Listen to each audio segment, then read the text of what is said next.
Hello guys! So another day, another lamon na naman dito pala. So eto na yung napaka-special na dessert nila.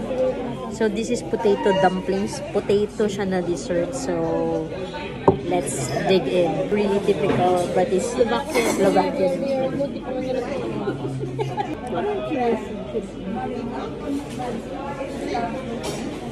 Weird.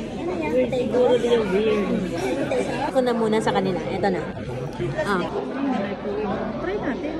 Ano yung buhangin ba yan? Ito rin mga bebe. Parang buhangin itim. Galing sa Pinas. Putik, bitch sa Pinas. Sabay natin i-try. Chin-chin. Okay. Ala? Ano na siya? Chin-chin. Maliit naman yung bebe. Baka kasi iwa. Hindi naman, masarap naman. Ano? Ikaw muna, bebe. Ano masasabi? Oh, tingnan mo. Ay, akala ko kukuha ko siya. Ayaw mo? Ayaw ni bebe. Ikaw? Parang ano? No gluten. But what is this? Oo nga. This one. Potato. Oh, no, this. Alam. Asan na ba yung book, bebe? Ang weird na itong itim. Ano yung itim?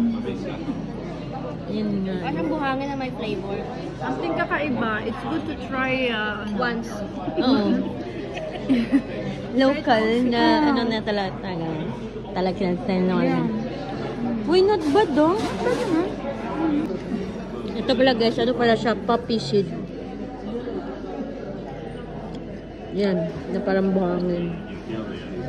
Pati yung texture niya talaga pang itsumo, parang buhangin.